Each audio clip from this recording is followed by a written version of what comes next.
ఓం భూర్భువః స్వః హ్రీం శ్రీం క్లీం తత్సవితుర్వరేణ్యం ప్రచోదయాత్. హ్రీం శ్రీం క్లీం ఓం కయేల హ్రీం సకహల హ్రీం సకల హ్రీం శ్రీం. ఓం శ్రీ శ్రీరామకృష్ణ సమర్థ సద్గురుదేవాయ నమః. మనము ఆల్మోస్ట్ 9th సెషన్ లో ఉన్నాము.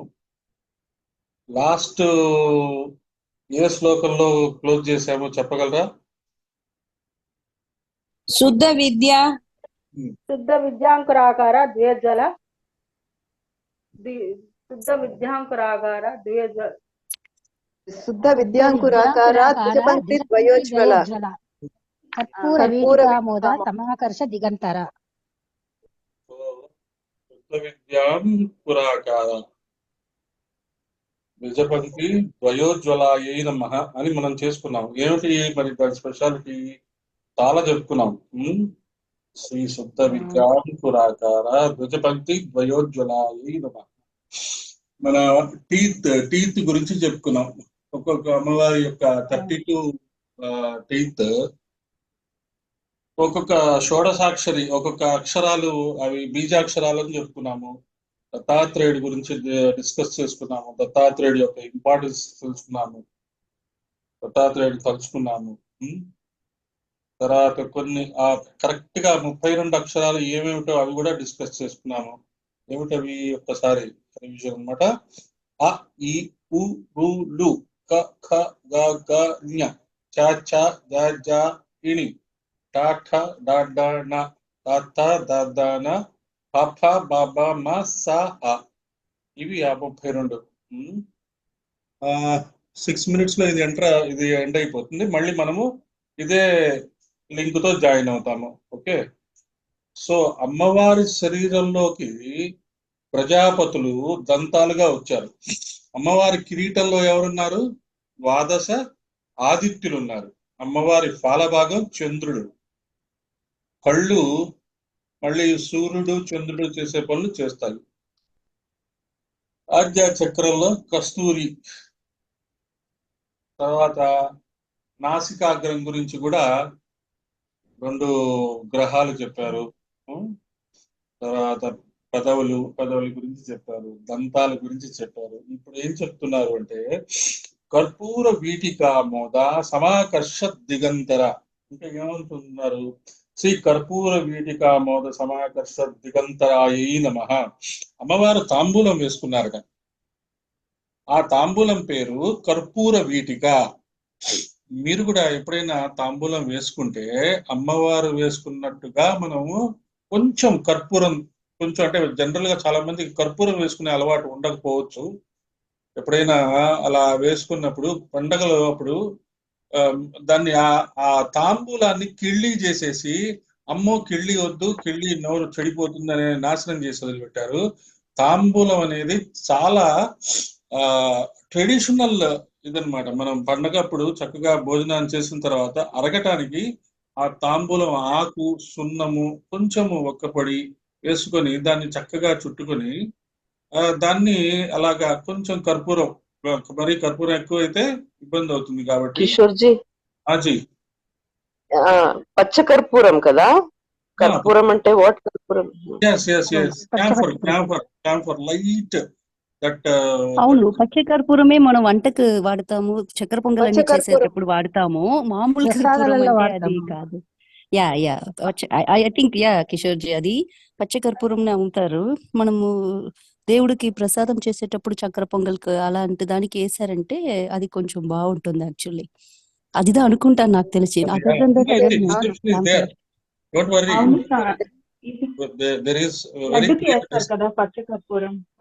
అదే వేస్తారు. ఏమేమి వేయాలో, అసలు తాంబూలంలో ఏమేమి వేయాలో అది కూడా ఇచ్చారు. ఈ లోపల నేను కొంచెం సొంత నాలెడ్జ్ ఉపయోగిస్తున్నాను, అంతే, ఏం లేదు. మనం మామూలుగా కర్పూరం లైట్ గా వేసుకోవచ్చు అన్నట్టుగా చెప్తున్నాను. But it is clearly given here what exactly to use in the తాంబూలం. అమ్మవారు తాంబూలం వేసుకున్నారటండి. ఆ తాంబూలం పేరు కర్పూర వీటిక. ఊరికే తమలపాకులు చుట్టేసినంత మాత్రాన్ని తాంబూలం కాదు, దానికో పద్ధతి ఉంది. ఈవెన్ తాంబూలం వేసుకోవడం కూడా ఒక పద్ధతి ఉంది. పూజ చేసేటప్పుడు అమ్మవారికి సమర్పిస్తున్నామనే భావంతో చేయాలి. అప్పుడు నిజమైన భక్తి. కర్పూర వీటిక ఎలా ఉండాలో లక్షణం ఉంది. మామూలుగా మనం తాంబూలం అమ్మవారికి పెడతాము, కొన్ని ఆకులు, లిటిల్ బిట్ ఆఫ్ ఒక కాయిన్ అది పెడతాం. పెట్టిన తర్వాత దానిని ఖచ్చితంగా మనం తీసుకోవాలి ఆఫ్టర్ లంచ్. ఎలా ఉండాలో చెప్తున్నారు. ఏలా లవంగ కర్పూర కస్తూరి కేసరాదిభి జాజీ ఫలదళై పూగై లాంగల్యూషణ నాగరై చూర్ణై కదిర కదిరసా కదిరసారైశ్చ యుక్త కర్పూర వీటిక. ఇది కర్పూర వీటిక అంటే డిస్క్రిప్షన్. దీనికి చెప్తున్నారు చూడండి. ఇలా ఉంటేనే కర్పూర వీటిక. తమలపాకులు శుద్ధంగా లేతగా ఉండాలి. తమలపాకులు కొసలు తీసి తాంబూలం కట్టాలి. తెలుసు కదా మీకు, అవి కొసలు తీస్తారు. అమ్మవారికి పెట్టేటప్పుడు అది పద్ధతి. అందులో వేయాల్సిన పదార్థాలు ఏలకులు, ఇలైచి. తెలుసు అంటే పదాలు మీరు చెప్పండి మిగతా వాళ్ళకి. అంటే some people, these are Telugu words కదా, those people who know Tamil and Telugu can support me, no problem here. ఏలకులు, లవంగాలు, పచ్చకర్పూరం, కస్తూరి, కుంకుమ పువ్వు, జాజికాయ, జాపత్రి, వక్కలు, చలువ మిరియాలు, తమలపాకులకి కాచు, సున్నం ఇవన్నీ పెట్టి కడితే కర్పూర వీటిక అని పేరు. దాని నుండి వచ్చే పరిమళం పేరు ఆమోదం. ఆమోదం అంటే ఆనందం అని ఒక అర్థం, పరిమళము అని ఒక అర్థం. రెండిటికి అదే చెప్పారంటే ఆనందంతో అందరూ ఆహా అని తృప్తి పడే దాని పేరు ఆమోదం. ఓకే. ఏలకులు, లవంగాలు అంటే ఇందులో మీకు దొరికినవి వేసుకోవచ్చు. జాపత్రి, జాజికాయ ఇలాంటివి దొరక్కపోతే అది చూసుకోండి మరి మీరు. ఒకసారి ఎప్పుడైనా అమ్మవారికి అలాగా పూజ చేసినప్పుడు ఇలాంటి తాంబూలం ఒకసారి తయారు చేసి పెట్టండి. సో ఏలకులు, లవంగాలు, పచ్చకర్పూరం, కస్తూరి, కుంకుమ పువ్వు, మంచి కుంకుమ పువ్వు, జాజికాయ, జాపత్రి, వక్కలు, చలువ మిరియాలు అంట. చలువ మిరియాలు, తమలపాకులకు కాచు అని ఉన్నది, అది నాకు అర్థం కాలేదు, సున్నం. ఇవన్నీ పెట్టి కడితే కర్పూర వీటిక అని పేరు. దాని నుండి వచ్చే పరిమళం పేరు ఆమోదం. ఆమోదం అంటే ఆనందం అని అర్థం, పరిమళం అని మరొక అర్థం. రెండింటికి అదే చెప్పారు అంటే దాని పేరు ఆనందం. అందరికీ తృప్తి కలిగించే ఆనందం. మణిద్వీపంలో దిక్కులంతటా సౌండ్ తక్కువ ఉంది. సౌండ్ సరిగ్గా లేదా? ఇప్పుడే వచ్చింది సౌండ్. Okay okay. ఇప్పుడు అంటే కొంచెం లోగా ఉంది. యాక్చువల్లీ మీది స్టార్టింగ్ లో ఉంది, మేము ఇంక్రీజ్ చేసి పెట్టున్నాం వాల్యూమ్. అవునా?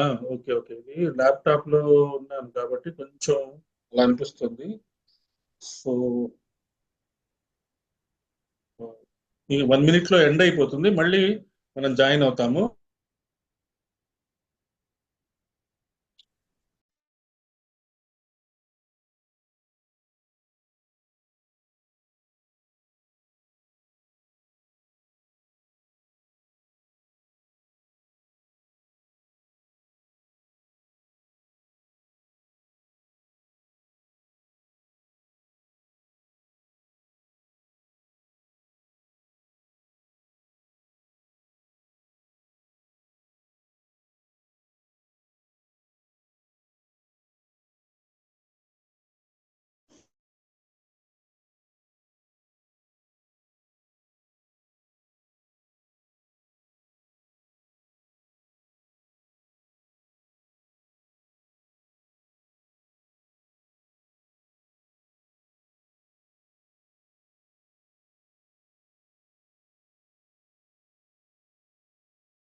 ఉన్నారు.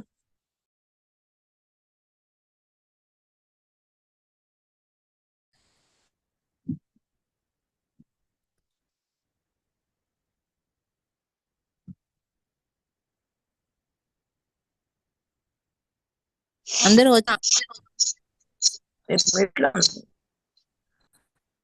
Yes, 1 minute.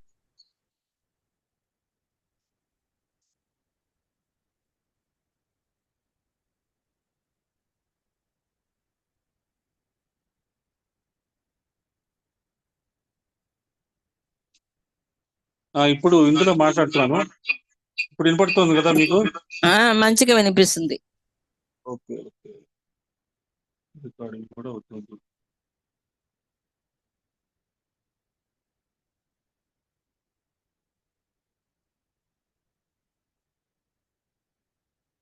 ఈకో లాగా అనిపిస్తుందా?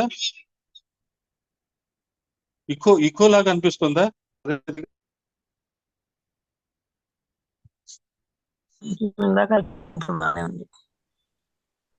లేదా ఈకో లాగా అనిపించట్లేదా? కొద్దిగా అనిపించిన కానీ మళ్ళీ తగ్గింది. ఎస్, ఇప్పుడు బానే ఉంది. బానే ఉందా? Okay okay okay. సో దిగంతర కూడా అమ్మవారి తాంబూలపు కూడా అలాగే దాంట్లో కస్తూరి అనే స్మెల్ చూస్తుంటే సరిపోతుంది. దిక్కులంచుల్ని ఆ పరిమళం ఆకర్షిస్తుంది. దానితో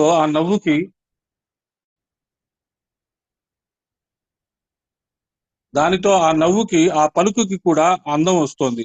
ఏదైనా అంతటి అందరూ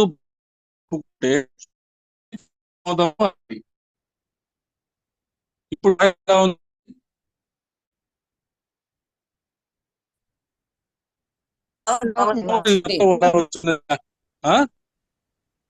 బాగుంది. ఓకే, అమ్మవారు ఇచ్చిన పలుకు వచ్చిన జ్ఞానం ఏ దిక్కుకి వెళ్ళినా అందరూ ఆమోదించే ఇస్తుంది. అంటే ఇప్పుడు దీని నుంచి మనం అర్థం చేసుకోవాల్సింది ఏంటంటే, ఇది సరే తాంబూలం వేసుకునే ఉంటారు, అలా చేయలేరు. మన యొక్క fragrance, the fragrance of your quality, your personality accepted, ఆమోదం అలాగా మన యొక్క పర్సనాలిటీ కానీ అందరికి చక్కగా వీళ్ళది కూర్చున్నప్పుడు మనకి ఆనందంగా ఉంది అనే భావన చేయడం ప్రయత్నం చేయాలి.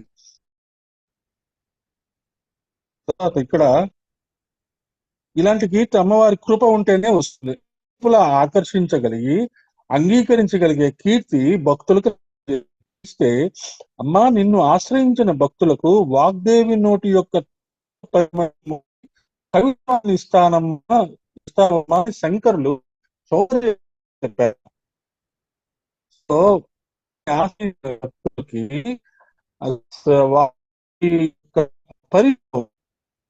వాళ్ళ కవితలను, మాటలను, రాతలను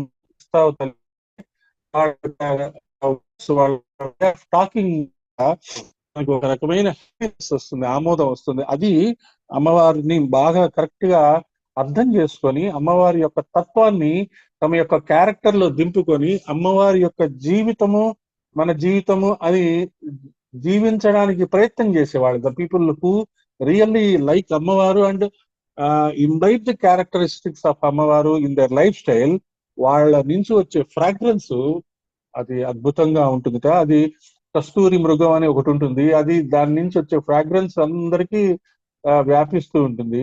అలాగే తాంబూలం నుంచి వచ్చే ఆ ఫ్రాగ్రెన్స్ కూడా, ఆ పరిమళం కూడా అంత బాగుంటుంది అంటున్నారు.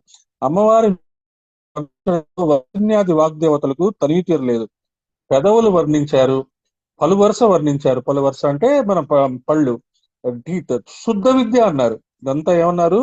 శుద్ధ విద్య అన్నారు. ఈ పలువరుసని, ఆ పళ్ళని వర్ణించడమే శుద్ధ విద్య. దాంట్లో 32 అక్షరాలు ఉన్నాయి, అవన్నీ బీజాక్షరాలు అన్నారు. ఇంతవరకు వాసన నవ్వు మాత్రమే చెప్పారు. ఆ వాసన నవ్వులోనే విద్యలన్నీ ఉన్నాయి. ఆ పలువరుస తళుకులలో విద్యలు ఉన్నాయి. అంటే ఇంత ముందు కూడా చెప్పుకున్న అమ్మవారు ఒక స్మైల్ ఇచ్చినప్పుడు ఒక్కసారి ఆ పలువరుస అలా పైన ఉండే దంతాలు అలా కనబడితే ఒక ఫ్లాష్ వస్తుంది మనకి. ఆ ఫ్లాష్ ని చూసిన వాళ్ళు కూడా చాలా అదృష్టవంతులు అని చెప్తారు. ఆ వాసనలో విద్య వల్ల వచ్చే కీర్తి ఉంది. ఇంకొకటి, అమ్మవారి పలుకులు ఎంత తీయగా ఉన్నాయో తర్వాత నామంలో చెప్తున్నారు. సో అమ్మవారి పలుకులు ఎలా ఉంటాయో కూడా మనం అడగాలి. ఎంతసేపు అమ్మని పూజ చేసి అమ్మా నాకు అది ఇవ్వమ్మా ఇది ఇవ్వమ్మా, ఆ పిల్లలు ఇబ్బంది పెడుతున్నారమ్మా, నాకు అసలు ఏం సరిపోవట్లేదమ్మా, ఇబ్బందులుగా ఉన్నాయమ్మా. ఓకే, అవి మినిమం థింగ్స్ మనం అడగచ్చు. ఏది ఒక షెల్టర్ కానీ, ఫుడ్ కానీ, లేకపోతే ఏదైనా కాస్ట్లీ అంటే ఫైనాన్షియల్ ట్రబుల్స్ కానీ ఇలాంటివి ఏమైనా జరిగినప్పుడు అడగచ్చు. ఇవన్నీ జరిగితే అన్ని నార్మల్ గా ఉంటూ ఉన్నప్పుడు మన బుద్ధిని మనం ఉపయోగించుకొని ప్రాబ్లమ్స్ ని సాల్వ్ చేసుకోవడం అలవాటు చేసుకోండి. చెప్పుకోండి, అమ్మవారికి చెప్పుకోండి, కానీ బలవంతం చేయటం అనే పాయింట్ అంటే అది కోరికల్లోకి దిగుతుందేమో అనే భావన తప్పితే అమ్మవారికి హ్యాపీగా మన తల్లిదండ్రులకి ఎలా చెప్పుకుంటామో మన బాధలన్నీ చెప్పుకోండి. హాయిగా ఆ బాధలు ఆ చెప్పుకోవడంలోనే తీరుతాయి. ఆ చెప్పుకునే టైంలో ఇది కూడా మీరు అడగచ్చు. అమ్మవారి యొక్క వాయిస్ వినాలనుంది, అమ్మవారి యొక్క ఆ క్యారెక్టర్, ఆమె యొక్క బ్లెస్సింగ్స్ నా లైఫ్ లోకి మారాలి, ఆ బ్లెస్సింగ్స్ తో నా లైఫ్ మారాలి అని కూడా అనుకోవచ్చు. నేను దాని ద్వారా కళ్ళ ద్వారా కానీ మాటల ద్వారా కానీ హీలింగ్ చెయ్యాలి, ఆ ఎబిలిటీస్ నాకు ఇవ్వండి, నేను చక్కగా అందరికీ నా చుట్టుపక్కల ఉన్న వాళ్ళకి సేవ చేసుకుంటాను, వాళ్ళని మంచి రూట్ లోకి తీసుకురావడానికి ప్రయత్నం చేస్తాను, తీసుకొస్తాను అనే బదులు తీసుకురావడానికి ప్రయత్నం చేస్తాను, అమ్మవారి బ్లెస్సింగ్స్ ఉంటాయి అని అనుకుంటే అంతవరకు బాగుంటుంది. నిజ సల్లాప మాధుర్య వినిర్భత్సిత కచ్చపి. శ్రీ నిజ సల్లాప మాధుర్య వినిర్భత్సిత కచ్చప్యై నమః. సల్లాపము అంటే మధురమైన వాక్యులు, తీయని పలుకులు, అంటే ఆ స్వరం అంత మధురంగా ఉండి వింటున్న కొద్దీ వినాలనిపిస్తుంది. సరస్వతీదేవి వీణ పేరు కచ్చపి. అమ్మ పలుకులు సరస్వతీదేవి వీణానాదం కంటే మధురంగా ఉంటాయిట. సృష్టిలో ఇంతకంటే గొప్ప వర్ణన ఇంకేం చేయగలరు? మామూలుగా వీణానాదం అంటే ఏదో సామాన్యమైనది అనుకోవచ్చు, కానీ సరస్వతీదేవి వీణానాదానికి మించిన వీణానాదం ఎక్కడా ఉండదు. అమ్మవారి వీణలో ఉన్న గొప్పదనం ఏంటంటే అది కేవలం స్వరాన్ని మాత్రమే కాకుండా అక్షరాలను కూడా పలికించగలదు. ఇప్పుడున్న మ్యూజిషియన్స్ అందరూ కేవలము మ్యూజిక్ వాళ్ళు స్వరాన్ని మాత్రమే పలికిస్తారు, కానీ డివైన్ మ్యూజిక్ అంటే అక్షరాలు కూడా పలుకుతాయిట. ఇప్పుడున్న మ్యూజిషియన్స్ పలికిచ్చేవి ఏంటండి? సారి గామ పాద నీస. అదే వాళ్ళు వెస్టర్న్ డో రే మీ అని చెప్తారు కదా, వాటిలో కూడా ఒక 7 ఉంటాయి. 7 వాళ్ళు వెస్టర్నర్స్ ఇవే పలికించగలరు, కానీ అమ్మవారు వీణానాథం అంత గొప్పగా ఉంటుంది. ఏమిటంటే ఇది కేవలం స్వరాన్ని మాత్రమే కాకుండా అక్షరాలు కూడా పలికించగలదు. ఆ స్వరశక్తి అక్షరశక్తి కలిసిన నాదము ఈ కచ్చపిలోంచి వెలువడుతుంది. సో సరస్వతీ దేవి చేతిలో ఉన్న ఆ వీణ పేరు కచ్చపి. ఈ కచ్చపి వీణ మాధుర్యాన్ని మించిపోయి అమ్మవారి వాక్కులు ఉంటాయి. సో అమ్మవారి వాక్కు వినాలి అనే ఆలోచన ఎప్పుడైనా మనకి అనిపిస్తుందా? డెవలప్ అవ్వండి. ఫస్ట్ లెవెల్ మీరు మీ యొక్క భౌతికమైన కోరికలు అడుగుతారు, అడిగి ఓకే అవి తీరుస్తారు. సెకండ్ లెవెల్ ఏంటి? అమ్మవారి స్పర్శ కావాలి, అమ్మవారి యొక్క దర్శనం కావాలి, అమ్మవారి యొక్క తర్వాత ఇదేంటి ఆమె యొక్క వాయిస్ వినాలి, ఆమె యొక్క వీణ వినాలి. సో అమ్మవారి కలలో కనపడి మనకి దర్శనం ఇవ్వగానే అమ్మా నీ వాయిస్ వినే భాగ్యం కలిగించమ్మా, నీ యొక్క స్పర్శ స్పర్శ తెలుసుకునే భాగ్యం కలిగించమ్మా అని కూడా అడగాలి. మనం అడిగితే గాని అమ్మ ఇవ్వదు. మరి అవన్నీ అడిగితే చాలా మందికి భయం వేస్తుంది, అమ్మో అమ్మవారి స్పర్శ అమ్మవారి ఇది అయితే అమ్మవారి తనలో లాగేసుకుంటుందేమో, ఇంకా ఇవన్నీ మనకి హాయిగా 2 పూట్ల భోజనం చేయడానికి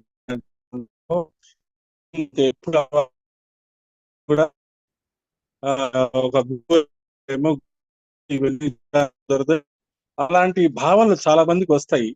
అలాంటివేం అవసరం లే. మీ యొక్క రెస్పాన్సిబిలిటీస్ అన్ని చేసుకుంటూనే అమ్మవారి దగ్గర కూర్చోవచ్చు.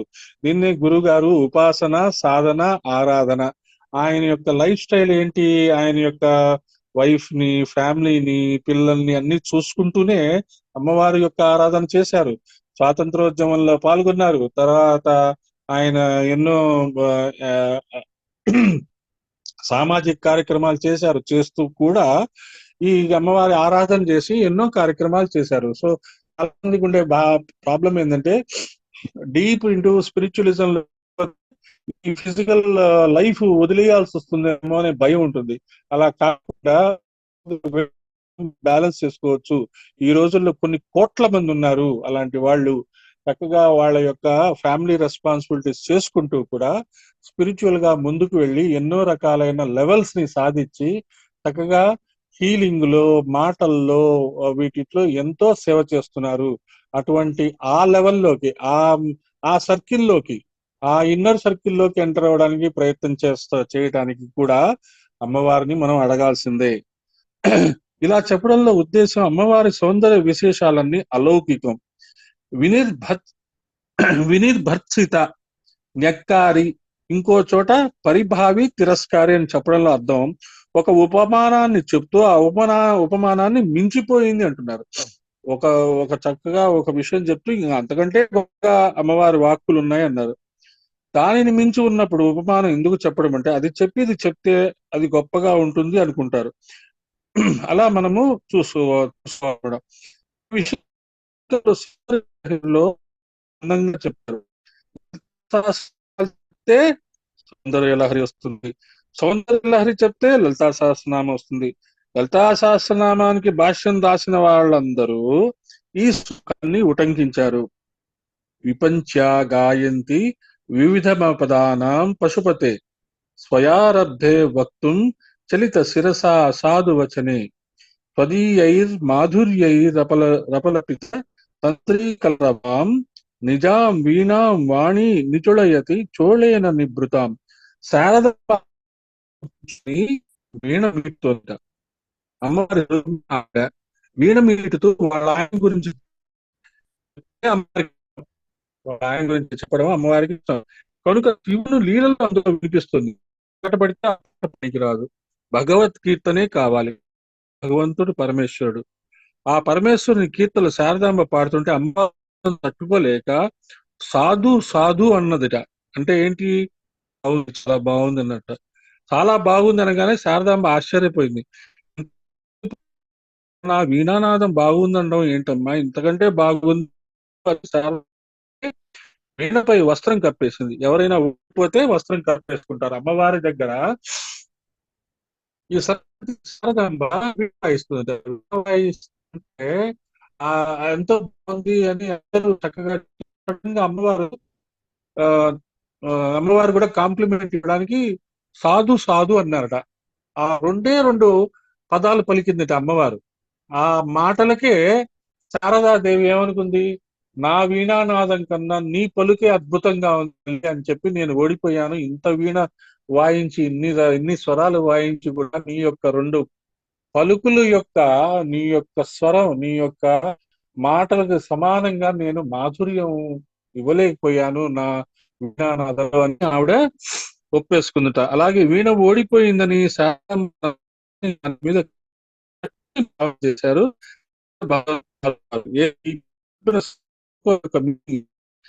సహస్రనామం కాదు,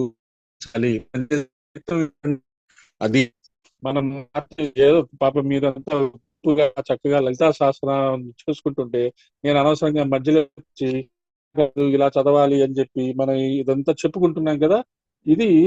ఇదొక కరెక్ట్ ప్రొసీజర్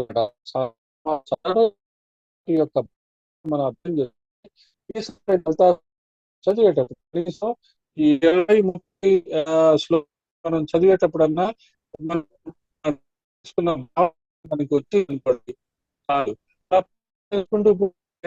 ఇటు మనస్సు కళ్ళు లలిత మనం చదువుతుంది, మనస్సులో ఈ డిస్క్రిప్షన్ అంతా వస్తుంటుంది, ఆ విజువలైజేషన్ వస్తుంది. వచ్చినప్పుడు ఇంకేముంది, మీరే లలితాదేవి లాగా మారిపోతారు. ఆ లక్ష్యం కోసమే ఈ లలితా సహస్రనామ వివరణ ఇవ్వడం జరుగుతుంది అనేది మనం అర్థం చేసుకోవాలి. పరిపూర్ణంగా ఆస్వాదిస్తే ఒక్క నామం చాలదా? శంకరాచార్యుల వారు సౌందర్య లహరి ద్వారా వసిన్యాది వాగ్దేవతలు చెప్పిన ఈ నామాలను ఎలా భావించాలో నేర్పారు. సృష్టిలో ఏ విద్యలైనప్పటికీ సరస్వతీదేవి వీణ వల్లే వచ్చాయి, అది చాలా ఇంపార్టెంట్. కానీ సరస్వతీదేవి వీణ కంటే మించిన మాధుర్యము అమ్మ గొంతు.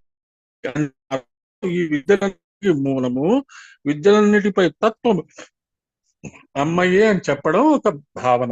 అమ్మ యొక్క పలుకులు అంటే శూన్యాది వాగ్దేవతలు ఆమెను ఎలా వర్ణించారు, ఆమెని ఒకసారి ఎలా ఆమెని కరెక్ట్ గా అర్థం చేసి మౌత్ ని తయారు చేశారు, మన యొక్క నాలికను తయారు చేశారు, మన యొక్క పలుకస్ తయారు చేశారు, మన యొక్క పెదవులను తయారు చేశారు. కరెక్ట్ మౌత్ ఈ కంఠాన్ని కరెక్ట్ ఫుడ్ ఎనర్జీ కనుక అమ్మవారు స్పష్టవచ్చు. అమ్మవారు స్పష్టంగా పలికి ఆ భావన మనం తెలుసుకొని అమ్మవారి యొక్క స్వరూపము, అమ్మవారి యొక్క పలుకులు, అమ్మవారి యొక్క ఉపాసన, అమ్మవారి దగ్గర ఉండటము, అమ్మవారిలో ఉంటూ చేయడము, మనలో అమ్మవారిని కూర్చోబెట్టుకోవడం, అమ్మవారిని కూర్చోబెట్టుకొని చేసుకోవడం, ఇలాంటివి మనం చేసుకుంటూ మనం చేసుకోవాలి. మంద ప్రభాపూర మజ్జత్ కామేశ మానస శ్రీ మందస్మి ప్రభాపూర మజ్జత్ కామేశ మానసాయై నమః.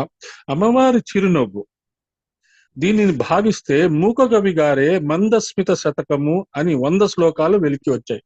ఈ మూకకవి కొన్ని చెప్తుంటారు, అది కూడా అమ్మవారి యొక్క స్వరూపాన్ని డిస్క్రైబ్ చేశారు. ఆయన మందస్మిత శతకం ఒక ఒక పుస్తకం రాశారట. దాంట్లో 100 శ్లోకాలు ఉన్నాయట అమ్మవారి యొక్క చేస్తూ. ఇక ఉమా రచన గణపతి ముని 100 శ్లోకాలు వెలికి వచ్చాయి. గణపతి ముని గారు తెలుసు కదండి. ఆ గణపతి ముని గారు అంత గొప్ప వేద పండితుడు, అంత గొప్పవాడు, ఎన్నో శ్లోకాలు రాశాడు. దుర్గా సప్తసతికి సమానంగా ఆయన ఇంద్రాణి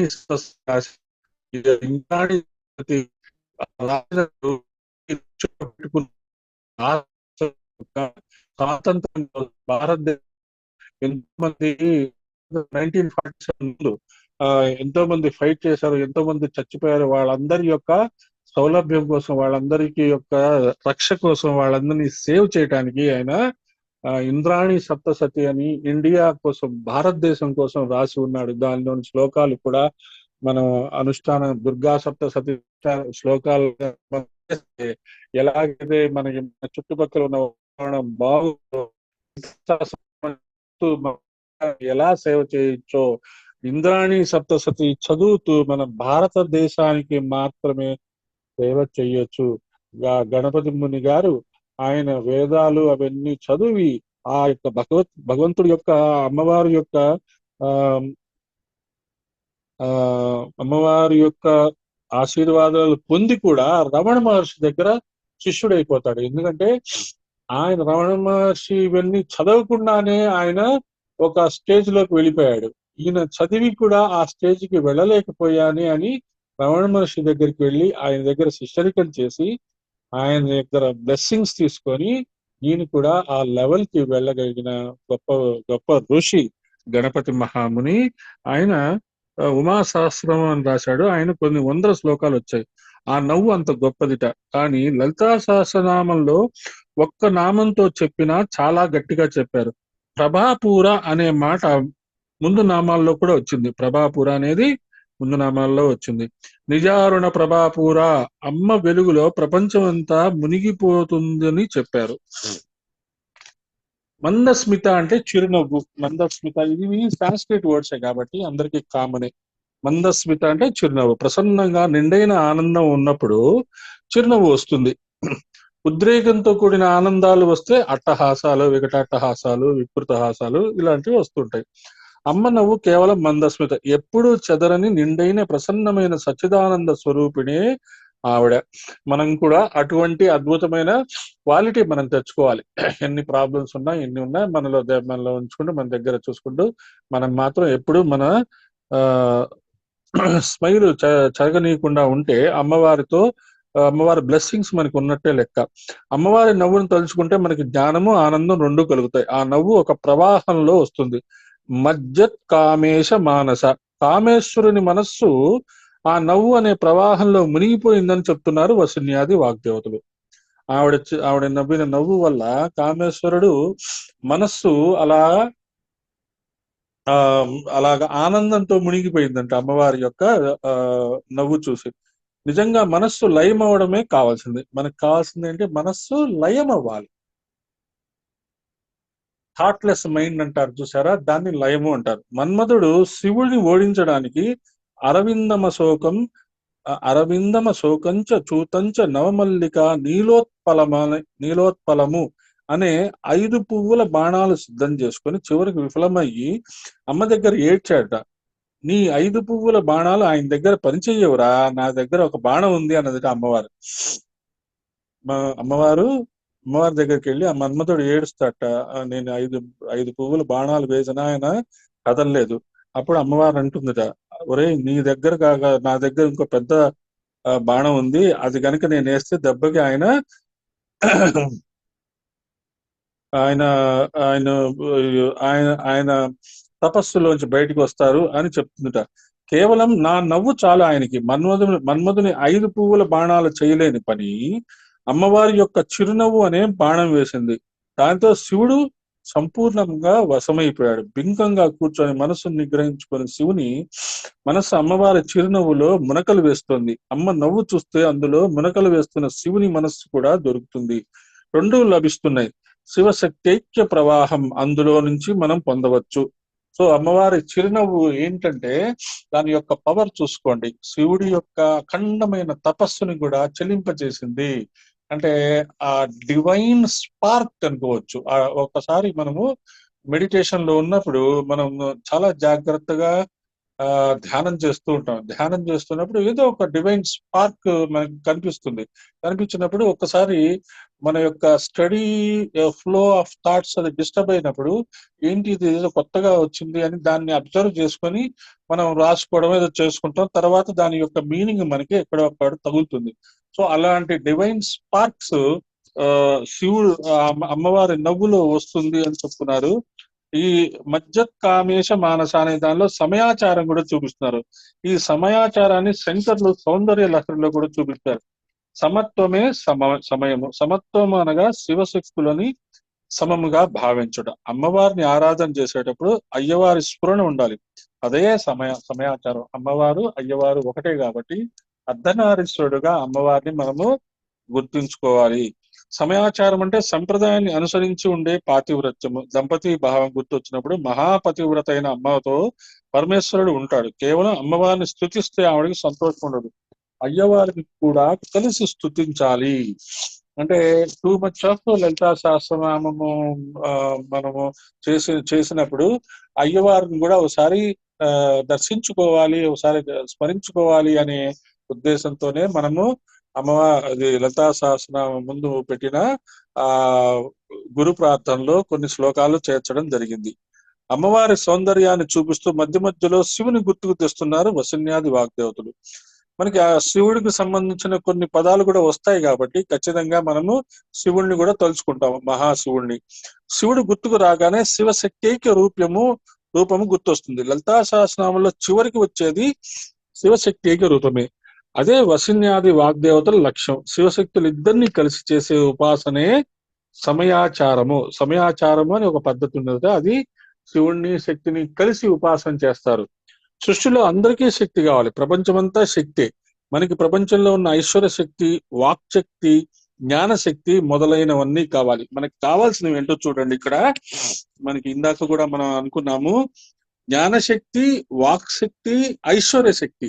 ఐశ్వర్యం మనకి కావాల్సిన వనరులు కావాలి. మనకి కావాల్సిన కొన్ని పనులు చేయడానికి కావాల్సిన వనరులు కావాలి. తర్వాత వాక్శక్తి అంటే మన యొక్క మాటల్లో కొంత పవర్ కనుక ఉంటే మాటల ద్వారా ఎంతో మందిని హీలింగ్ చేయొచ్చు, ఎంతో మందిని మనము సపోర్ట్ చేయొచ్చు. సమాజంలో చాలా మంది అలా డిస్టర్బ్డ్ గా ఉంటారు. వాళ్ళని మనం చక్కగా కౌన్సిలింగ్ అంటాం. మనం ప్రాపర్ గా కౌన్సిలింగ్ చేస్తే మీరు చేసిన ఒక చిన్న మాట, మీరందరూ లలితా సహస్రనామం యొక్క సాధకులు, మీలోనే పవర్స్ ఉన్నాయి. మీ రెగ్యులర్ గా వచ్చే వాళ్ళ గురించే చెప్తున్నాను. మీలోనే చాలా పవర్స్ ఉన్నాయి. మీ యొక్క వాక్కు కూడా పవర్ఫుల్. మీ వాక్కుని కరెక్ట్ గా కన్స్ట్రక్టివ్ గా ఉపయోగించుకోండి. మీరు చక్కగా కరెక్ట్ గా మాట్లాడితే ఏది జరగాలో అది కరెక్ట్ గా జరుగుతుంది.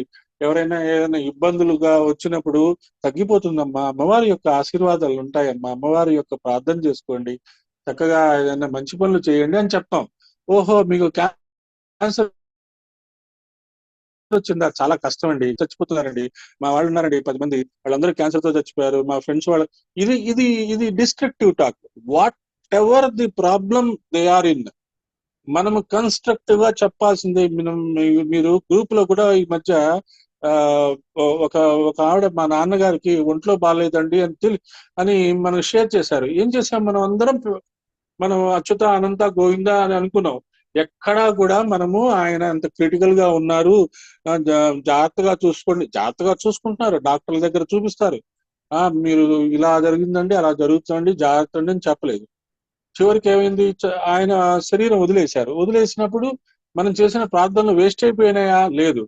శరీరం వదిలేసిన తర్వాత కూడా ఆయన యొక్క సోల్ జర్నీకి కూడా మనం చేసిన ప్రేయర్స్, మనం చేసిన హీలింగ్స్ ఉపయోగపడతాయి. కానీ అలా మనం అప్రోచ్ అవ్వగలమా ఎవరైనా పేషెంట్ ని? అలా కాకుండా మనం కన్స్ట్రక్టివ్ గా ప్రయత్నం చేయండి. Last minute, even you know that the patient is going to die, you should never say negative words to them. అది అలవాటు చేసుకోవాలి. మనలో చాలా మందికి ఉండే ఆ బ్యాడ్ హ్యాబిట్ ని తీసేసుకోండి. మీ వాక్ శక్తిని అలా ఉపయోగించుకోండి, మీ జ్ఞాన శక్తిని ఉపయోగించుకోండి, మీ యొక్క విజ్డమ్ ని correct right time right decision తీసుకోవడంలోను, రైట్ చాయిస్ రైట్ అడ్వైస్ ఇవ్వడంలోను మీరు గనక ప్రాక్టీస్ చేసుకుంటే మీ వాక్కే ఒక మంత్రం లాగా పనిచేస్తుంది. అలాంటి గొప్ప క్వాలిటీస్ మనము అమ్మవారిని అడగాలి.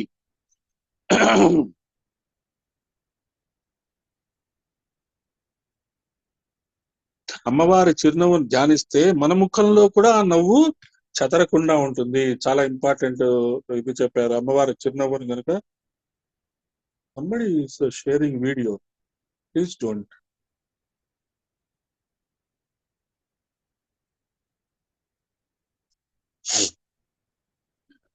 జ్ఞానం కలిగినప్పుడు మనకి తెలియకుండా ఆనందం వస్తుంది కనుక జ్ఞానము ఆనందము రెండు కలిసి ఉంటాయి. ఈ జ్ఞానానంద స్వరూపమే అమ్మ నవ్వు, ఇదే బ్రహ్మ విద్య.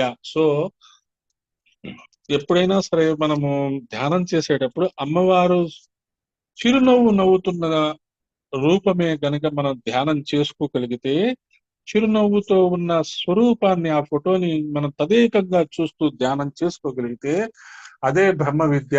ఆ చిరునవ్వు రావటానికి కారణం ఎవరు? శివుడు. కాబట్టి ఆ శివుడిని కూడా మనం దర్శనం చేసుకున్నంత సరే అంత బాగుంటుంది. అమ్మవారి చిరునవ్వు మీద ఎప్పుడైనా ధ్యానం చేస్తే మనకి కూడా ఆ ఇటర్నల్ చిరునవ్వు మనకు కూడా వస్తుంది. అది గుర్తుంచుకోండి. ఇప్పుడు మళ్ళీ 9 minutes లో మళ్ళీ ఎండ్ అవుతుంది. మళ్ళీ మనం జాయిన్ అవుతాము యాజ్ యూజువల్. ఇనీషియల్ గా అనాకలిత సాదృశ్య చుబుక శ్రీ విరాజిత, శ్రీ అనాకలిత సాదృశ్య చుబుక శ్రీ విరాజితాయే నమః. శ్రీ అనాకలిత సాదృశ్య చుబుక శ్రీ విరాజితాయే నమః. ప్రతి నామాల్లో ఒక పోలికను చూపిస్తూ దాన్ని మించిపోయిందని చెప్తున్నారు. అమ్మా, ఈ నామానికి పోలిక కూడా దొరకట్లేదట. సాదృశ్యము అంటే పోలిక, అనాకలిత సాదృశ్యము అంటే పోల్చుకోవడానికి వీలు లేని గడ్డపు శోభకల తల్లి. చుబుకము అంటే గడ్డము.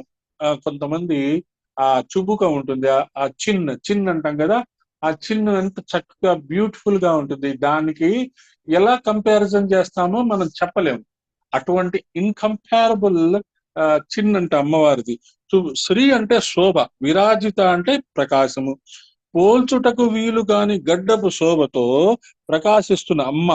ఇంచుమించు వాగ్భవ కూటం చివరిలోకి వస్తున్నాం. ఈ అందమైన అమ్మ చుబుకం యొక్క శోభకి సాటి ప్రపంచంలో మరొకటి లేదు. వాగ్భవ కూటం అంటే అమ్మవారి యొక్క ముఖవర్ణన. ఆ ముఖవర్ణన చివరిలోకి వస్తున్నాం అంటే చిన్న దగ్గరికి వచ్చేసాం. మనం గుర్తుంచుకోండి, మనం ఎక్కడి నుంచి వచ్చామో గుర్తుంచుకోండి. కిరీటము, పాలభాగము, ఇయర్స్, కళ్ళు, ముక్కు, పెదాలు, పలువరస, బుగ్గల్ని కూడా అమ్మవారి బుగ్గల్ని కూడా వర్ణించారు. అది కూడా గుర్తుంచుకోండి. ముక్కుని వర్ణించారు, కళ్ళని వర్ణించారు, కనుబొమ్మల్ని కూడా కనుబొమ్మల్ని కూడా ఎంత ఎంత జాగ్రత్తగా వర్ణించారు.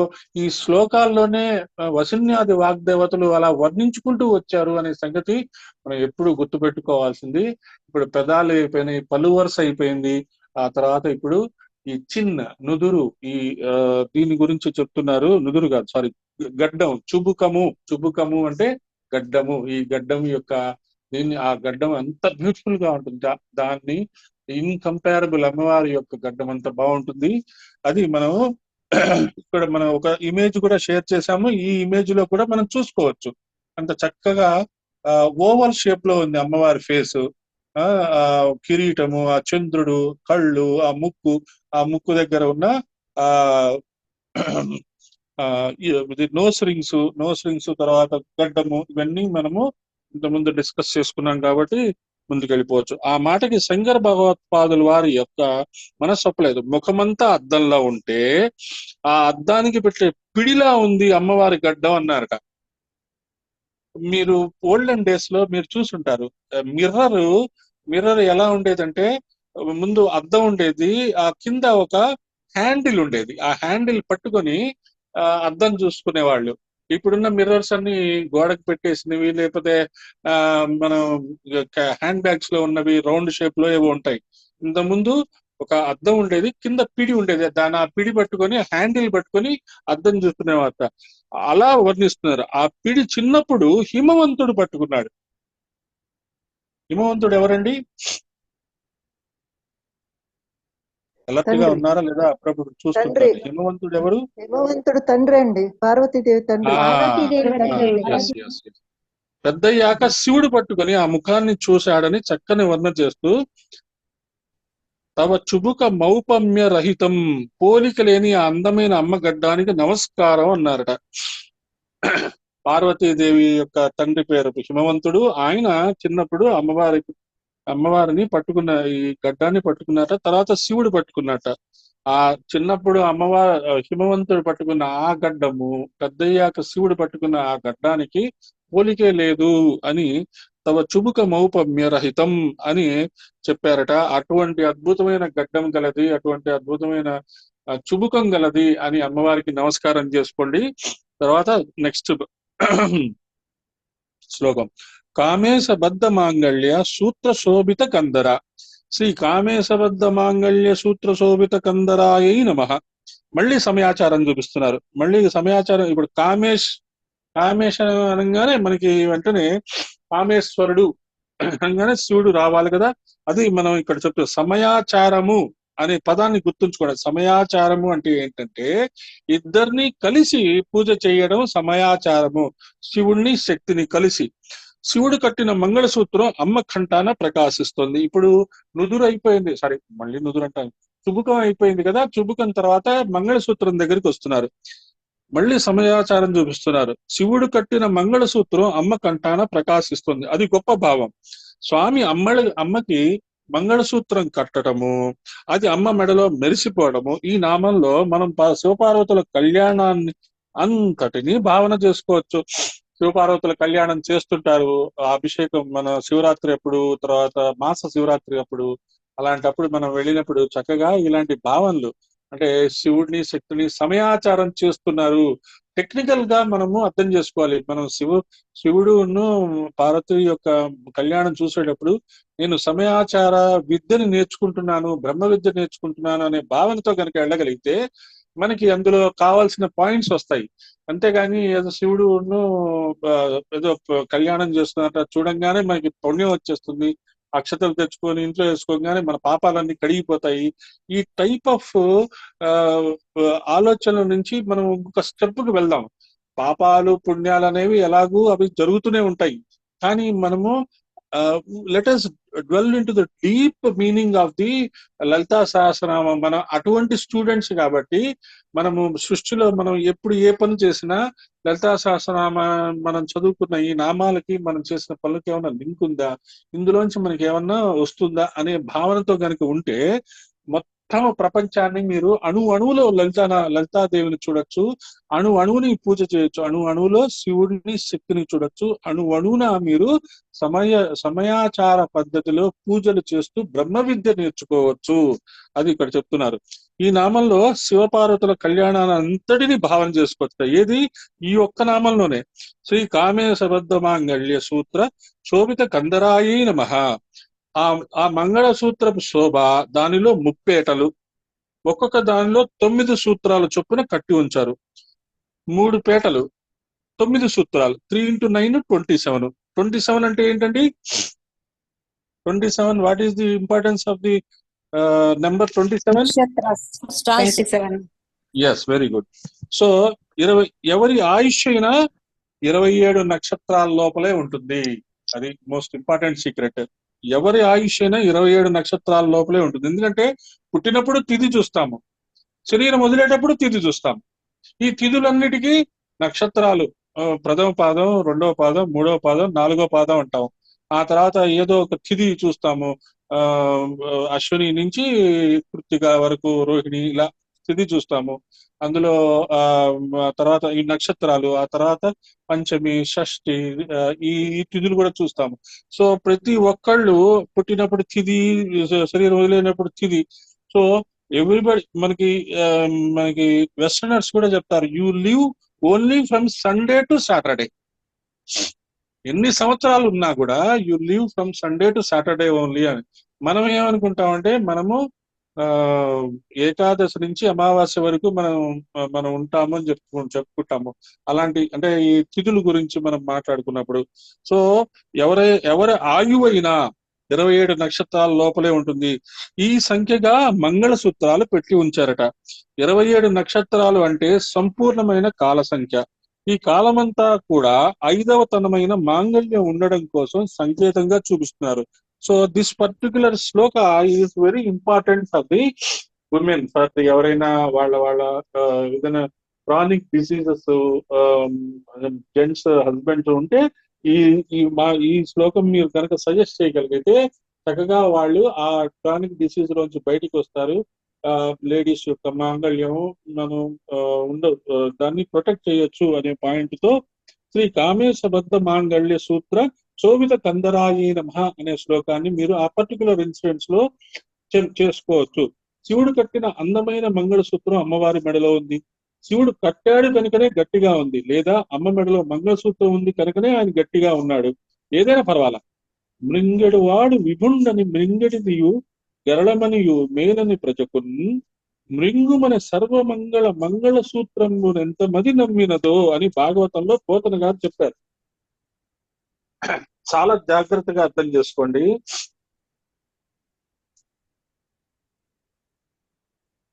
మందర పర్వతాన్ని మదనం చేసినప్పుడు మొట్టమొదట ఏమొచ్చింది?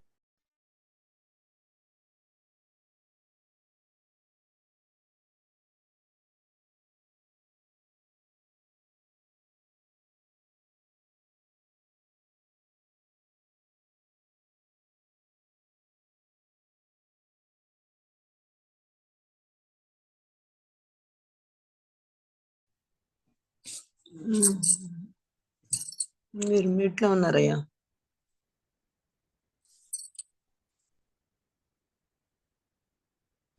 వస్తారు. Yes, I am joining in a minute.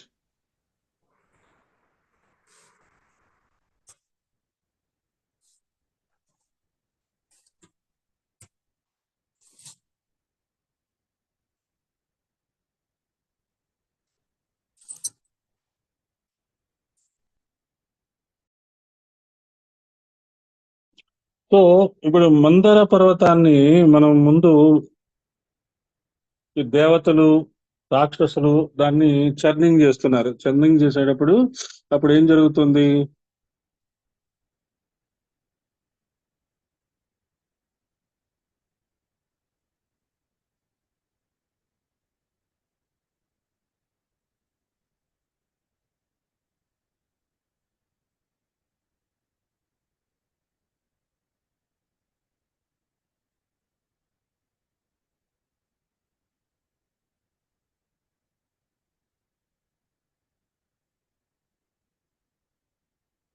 సముద్ర మంథనం జరిగేటప్పుడు సృష్టి మొదట్లో ముందు గరళం వస్తుంది.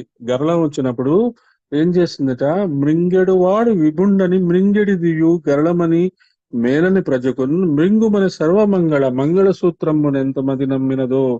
ఇప్పుడు మృత్యుంజయునికి పత్ని అయింది గనక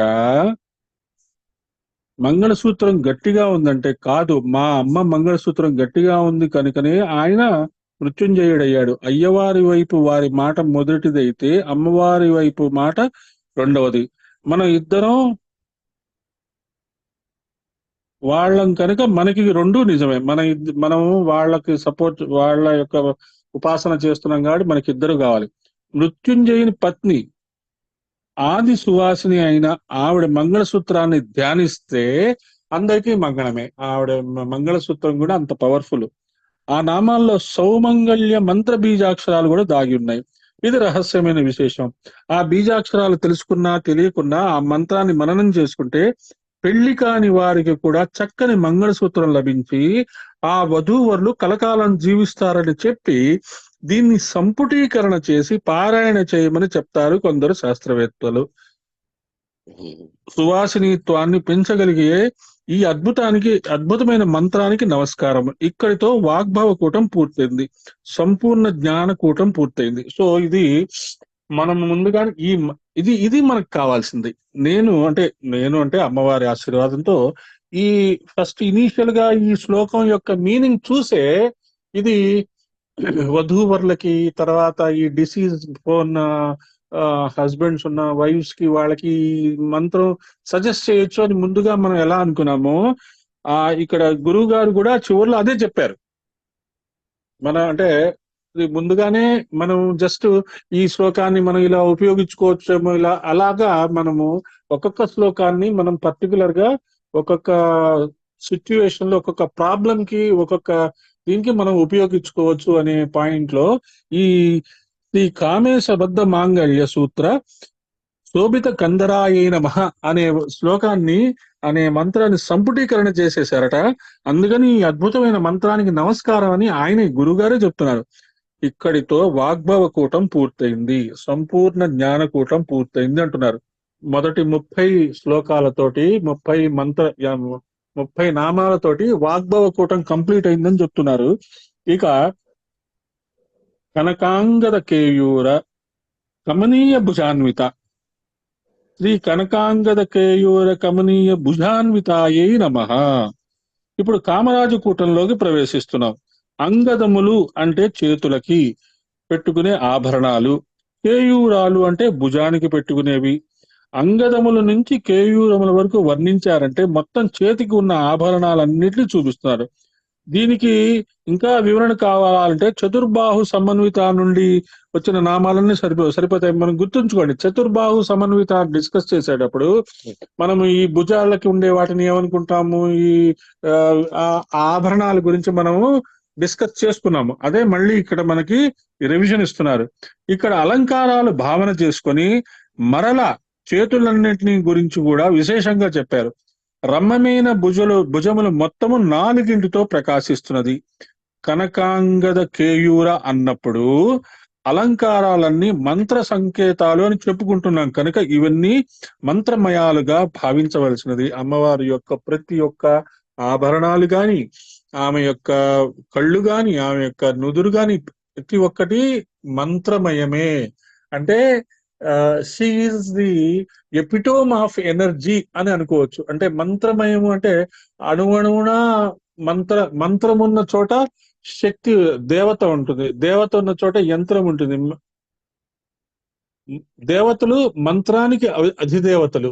సో మంత్రము, యంత్రము, తంత్రము ఉన్న చోట ఎనర్జీ ఉంటుంది. మొదట కూడా మనం చెప్పుకున్నాము, శరీరాన్ని ఈ ఎక్స్టర్నలైజ్డ్ వీటిని కాకుండా ఆ ఎక్స్టర్నల్ గా ఆమెకి అలంకరించిన ఆభరణాలు గాని, ఆమె చీర గాని, ఆవిడ యొక్క సౌందర్యాన్ని గాని మనము దాన్ని బియాండ్ వెళ్ళటానికి మనము ఇది నేర్చుకుంటున్నాము అని అర్థం చేసుకోండి.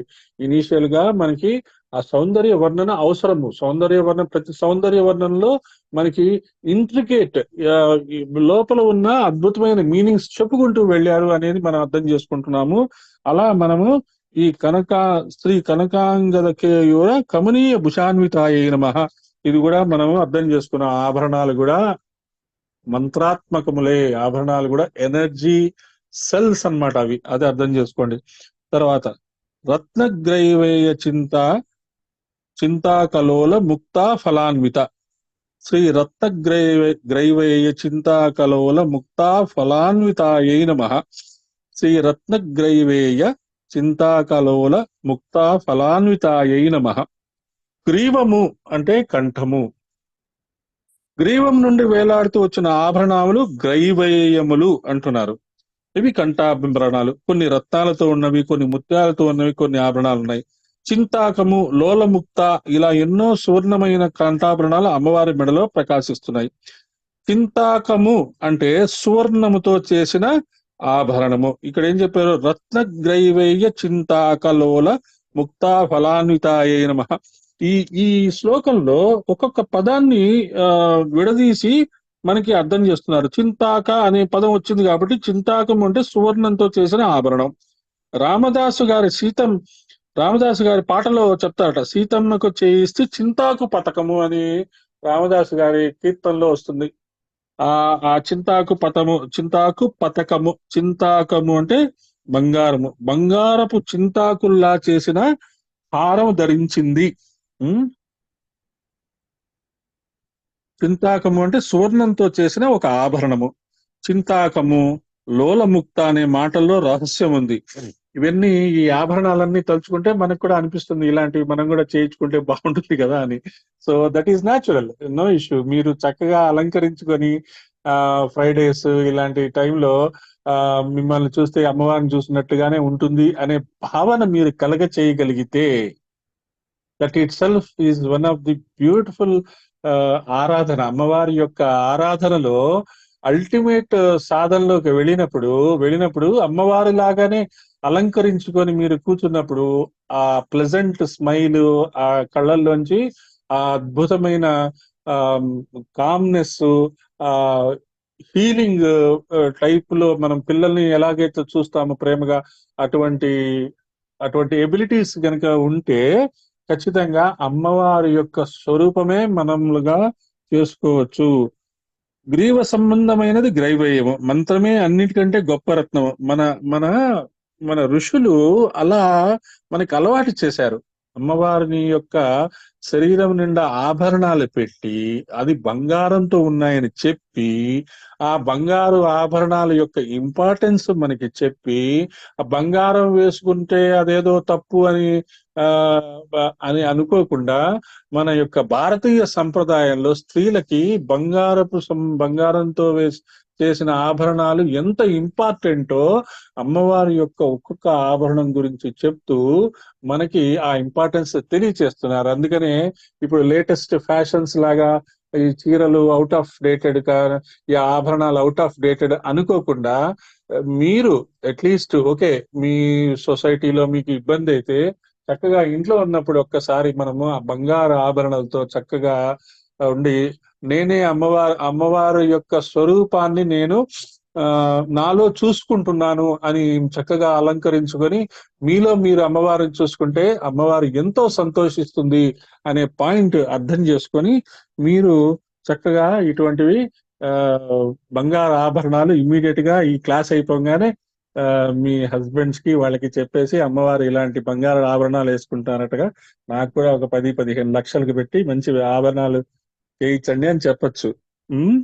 సో మంత్రరత్నాన్ని ప్రతివారు కంఠంలో జపం చేస్తూ ఉంటారు. జపం చేయగానే సరిపోదు, చింతన కూడా చేస్తూ ఉండాలి. సో జపము మొన్న మనం మాస్టర్ది ఒక రైటప్ చూసాము. జపం చేసిన తర్వాత ఖచ్చితంగా అట్లీస్ట్ 5 minutes అదే చోట ఉండాలి అంటారు. సో ఎందుకంటే మీరు జపం చేసేటప్పుడు మనం రెగ్యులర్ గా ఏం చెప్తున్నాం అంటే, పక్కన ఒక tumbler of glass of water అలా పెట్టుకోండి. జపం చేసినంతసేపు పక్కన వాటర్ ఉంటే కొంత ఎనర్జీని అది రిస్టోర్ చేసుకుంటుంది. ఆ వాటర్ హోలీ వాటర్ అవుతుంది. ఆ వాటర్ తో మీరు హీలింగ్ చేయొచ్చు. సో ఒక మాల మంత్ర జపం చేశారు, 2 చేశారు, 3 చేశారు, వెంటనే అబ్బా అయిపోయిందిరా బాబు అని లేచేసామనుకోండి, లేచేస్తే ఆ energy that is created in touch with the earth planet, మనం భూమితో టచ్ చేసుకో, కింద కూర్చున్నామా లేదా కుర్చీలో కూర్చున్నామా, కుర్చీలో కూర్చుంటే కాళ్ళు కిందకి పెట్టే ఉంటాం కదా, ఆ ఎనర్జీ క్రియేట్ అయిన ఎనర్జీ వెంటనే డిస్ట్రిబ్యూట్ అవ్వకుండా మనతో ఉంటుంది. అలా జపం అయిన తర్వాత కొంచెం సేపు కూర్చోండి, కూర్చొని తర్వాత మీరు మీ పనులు చేసుకోండి అని చెప్తున్నారు ఋషులు. అది మనం అర్థం చేసుకుంటాము. సో ఆ చింతన, జపం అయింది, 108 మంత్ర 108 చేశాము, 2 శ్లోకాలు చేసి 2 మాలలు తిప్పాము, 3 మాలలు తిప్పాము. ఓకే, ఈ మాలలు తిప్పినప్పుడు నా మనసులో ఏం జరుగుతుంది, ఎలాంటి ఆలోచనలు వచ్చాయి, కన్స్ట్రక్టివ్ వస్తాయి, పాజిటివ్ వస్తాయి, నెగటివ్ వస్తాయి. ఈ నెగటివ్ ఆలోచనలన్నీ మనకి వెళ్ళిపోవాలి, పాజిటివ్ ఆలోచనలే ఉండాలి. తర్వాత కొన్ని స్పెసిఫిక్ ఈ లలితా సహస్రనామం సంబంధించిన మంత్ర జపం ఏదైనా చేసినప్పుడు మనం ఏం చెప్తున్నాము, కొంతసేపు ఉండి ఆ మంత్ర శక్తి తులసి కోటలో అలా ధారవేయండి, ఈ జపము చేసిన ఈ జపం సంబంధించిన శక్తిని నేను మానవాళి యొక్క శ్రేయస్సు కోసం ధారపోస్తున్నాను అని మనము చెప్తున్నాం. కాబట్టి ఈ energy that is created after completion of your మంత్ర జపం should be sustained with you till you use it for ever. లేదు, ఆ తులసి కోట వరకు వెళ్ళటానికి మీ దగ్గర ఉండటానికి ఒక 2, 3, 4, 5 మినిట్స్, మాక్సిమం 5 మినిట్స్ అలా ఒక చోట ఉండి ఆ తర్వాత మీరు తులసి కోటలో ఈ మంత్రశక్తిని ధారపోయవచ్చు, లేదు ఆ మంత్రశక్తిని మీరు ఉపయోగించుకోవచ్చు. అలాగా మనం ఇక్కడ చింతన చేస్తున్నాము. చింతాకము అంటే ఇంకొక మీనింగ్ ఏం చెప్తున్నారంటే, ఇందాకేం చెప్పారు, చింతాకము అంటే సువర్ణంతో చేసిన ఒకానొక ఆభరణం అది చెప్పేశారు. దాని గురించి మనం తలుచుకున్నాము, రకరకాల ఆభరణాలు తలుచుకున్నాము. వెరీ హ్యాపీ విత్ దిస్ శ్లోకము. చక్కగా అమ్మవారి యొక్క ఆభరణాలు, మన యొక్క భారతీయ సంస్కృతి ఇవన్నీ తలుచుకున్నాం. కానీ ప్రతి పదానికి ఒక ఇన్నర్ మీనింగ్ ఉంటుంది, అది కూడా మనం లోతుగా అర్థం చేసుకోవాలి. చింతాకము అంటే ఏది చింతిస్తే అది ఇవ్వగలిగే మంత్రరాశి. చింతాకము అంటే మనము అంటే క్రిస్టలైజేషన్ ఆఫ్ యువర్ థాట్స్. మనం దేని గురించి ఎక్కువగా మనం ఆలోచిస్తే ఆ ఐడలైజ్ అయిపోయి, ఎక్స్టర్నలైజ్ అయిపోయి మనకి లభిస్తుందో దాన్ని చింతాకము అంటారు. అమ్మవారి ఆభరణాలన్నీ మంత్రాలే. ఎక్కడ ఆభరణ వర్ణన వచ్చినా అది మంత్ర వర్ణనయే అని గ్రహించాలి. So next time if you wear a golden chain or golden ఇది కానీ వేసుకున్నప్పుడు మీరు ఆ భావనతో గనక మీరు వేసుకుంటే, నేను వేసుకున్న ఆభరణం కూడా ఒక మంత్రాత్మకమైనది అని గనక ఆభరణం వేసుకుంటే, మీకు ఆ ఆభరణాన్ని చూసిన వాళ్ళు మీకు నెగటివ్ ఎనర్జీ ఇవ్వలేరు. చాలా జాగ్రత్తగా అర్థం చేసుకోండి. చాలా మంది ఈ రోజుల్లో గోల్డ్ వేసుకొని బయటకు వెళ్తే ఇబ్బంది అవుతుంది. ఇట్స్ న్యాచురల్, చాలా ఇబ్బందులు ఉన్నాయి బయటకు వెళ్తున్నప్పుడు.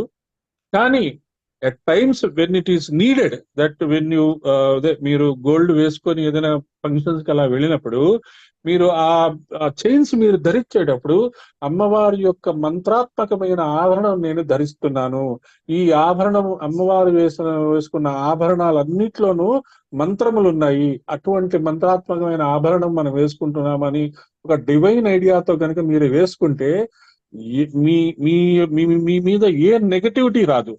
చాలా మందికి ఉంటుంది, దిష్టి తగులుతుంది అనే పాయింట్ ఉంటుంది. ఐ అగ్రి, నాకు ఉంటుంది, అందరికీ జరుగుతుంది. బాగా బ్రహ్మాండంగా నీట్ గా మనము ఫ్రెష్ అయ్యి రెడీ అయ్యి వెళ్ళంగానే ఇంతలోకి ఏదో మన మీద ఏదో పడిపోవటము, లేదా చిన్న ఏదంటే కాలు దగ్గర కింద పడటం ఏదో జరుగుతుంది. అది that is because of some negative energies. మరి దానికి అంత భయపడక్కర్లా. అమ్మో నెగటివ్ ఎనర్జీస్, మేము లలితా సహస్రనామం చేస్తున్నాం కదా, నెగటివ్ ఎనర్జీస్ ఇంకా మా దగ్గర ఉంటాయా అంటే, అసలు మనలో లలితా సహస్రనామం చేసేటప్పుడు వచ్చే ఆ గ్లోనే చాలా మంది భరించలేరు. దానికి మనం ఏం చేయలేము. ఇప్పుడు బండిని మీరు left side you are going according to the traffic rules happily within the time limits. ఒకడు వచ్చాడు ఎదవా, వాడికి ట్రాఫిక్ రూల్స్ తెలియవు, వాడికి బండి నడపడం సరిగ్గా రాదు, వాడు వచ్చి మనల్ని గుద్దాడు, అది మన తప్పు కాదు కదా. That is not our mistake. You are doing the right way. Some other stupid fellow came and మీకు యాక్సిడెంట్ అయింది. సో అలా ఈ నెగటివిటీ కూడా జరగచ్చు. దానికి ఒకటే సొల్యూషన్ ఏంటంటే, మీరు ఏదైనా అలంకరించుకున్నప్పుడు అమ్మవారి యొక్క స్వరూపం లాగా నన్ను నేను అనుకుంటూ ప్రతి ఒక్క ఆభరణాన్ని మీరు కూడా ఇలాగ మంత్రాత్మకమైన ఆభరణాలుగా కనుక చూడగలిగితే, so everything that is part of your the entire whole body becomes divine. Me face లో ఒక చక్కటి చిరునవ్వు, మీ కళ్ళల్లో ఒక అద్భుతమైన వెలుగు, ఆ తర్వాత మీరు వేసుకున్న ఆభరణాలు కానీ వీటి వల్ల ఒక ఎనర్జీ హీలింగ్ ఆటోమేటిక్ గా జరుగుతుంది. వీరిని చూడంగానే మనల్ని చూడంగానే ఒక గౌరవం, ఒక రెస్పెక్ట్ఫుల్ అపీరెన్స్ లో కనుక మీరు వెళ్ళగలిగితే no negativity will touch you.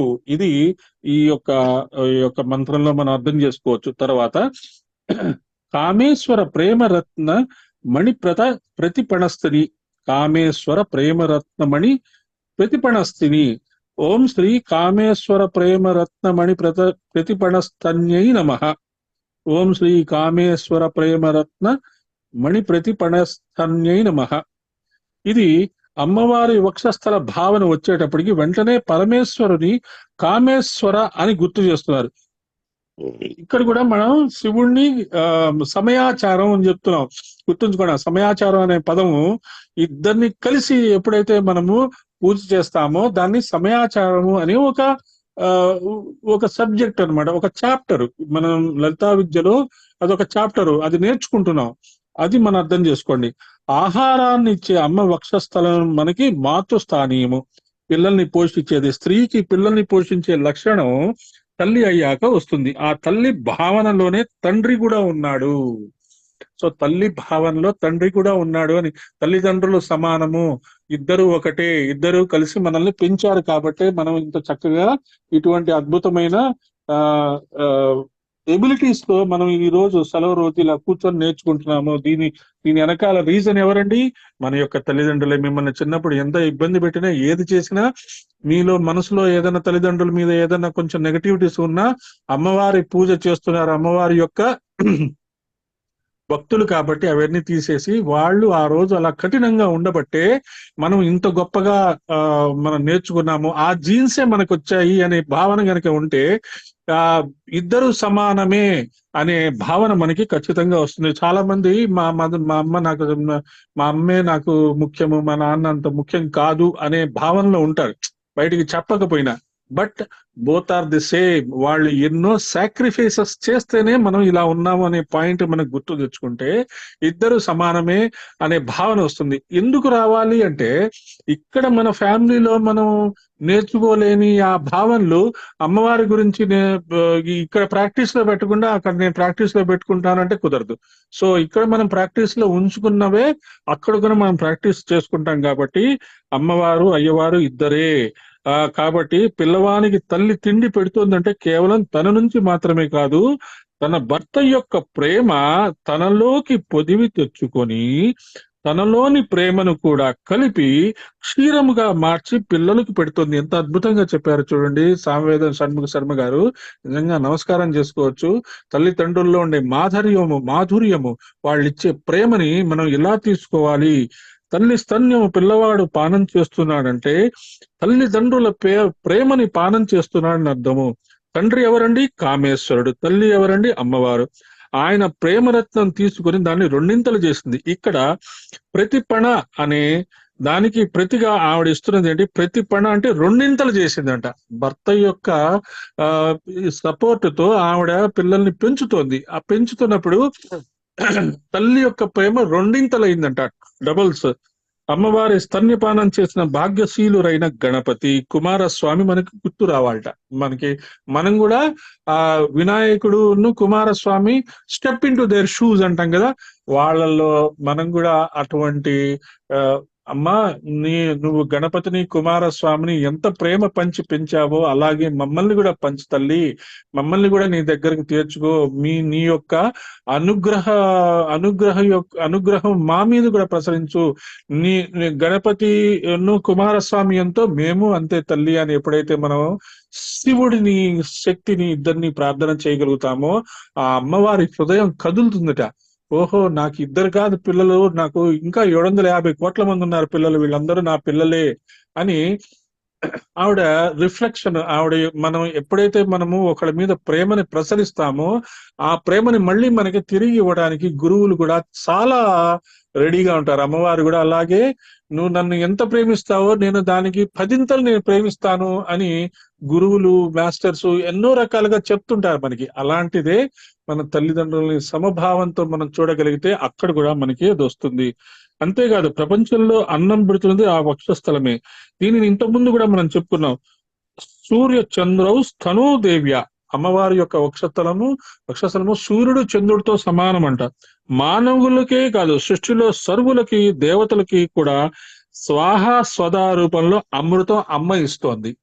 దేవతలకు కూడా మనకి ఎలాగో ఈ సూర్యుడు సన్ రేస్ వల్ల ఈ ప్లాంట్స్ నుంచి మనం ఫుడ్ వస్తుంది. కాబట్టి మనం తింటున్న food we're actually eating sun rays అనేది గుర్తు చేసుకుంటే మీకు ఈ యోగంలో ఒక స్టెప్ ముందుకు వెళ్ళినట్టు.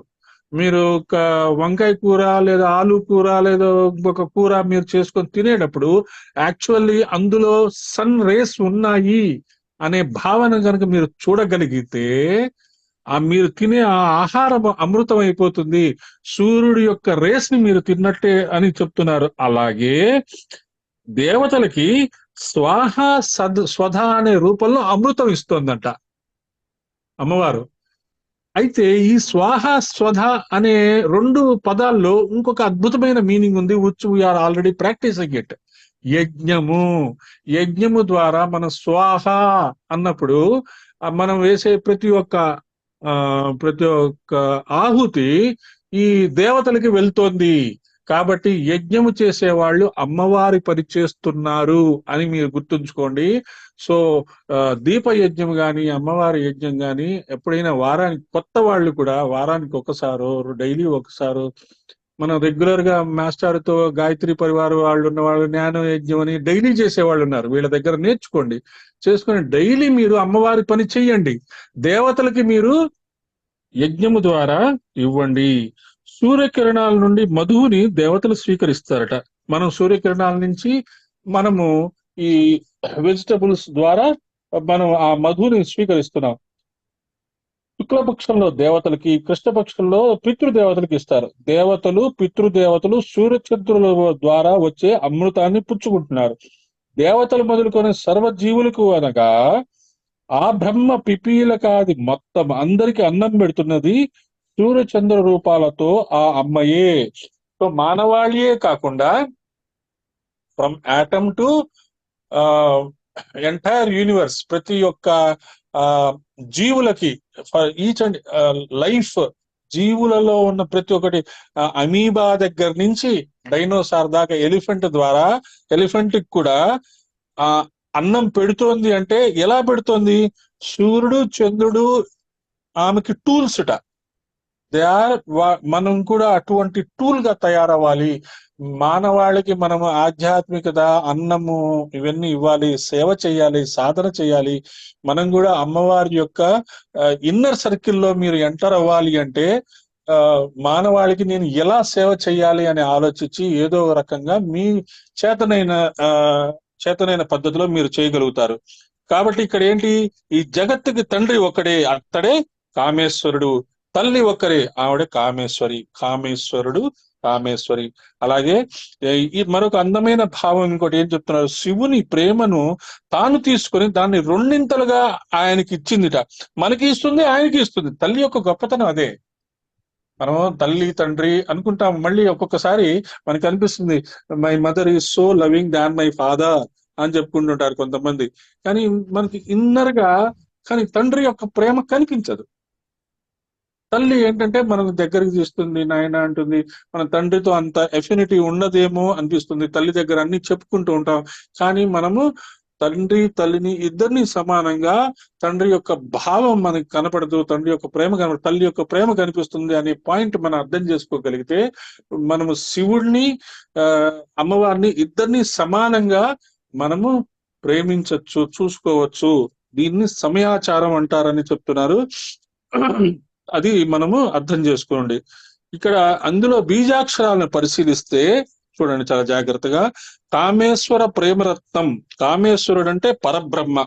పరబ్రహ్మ యొక్క రత్నం ప్రకాశించేదే రత్నం అనగా మంత్రం. మంత్రం ఎప్పుడైనా సరే ప్రకాశం ఉండాలి. మీరు ఏ మంత్ర జపం చేసినా some energy must be created with in you.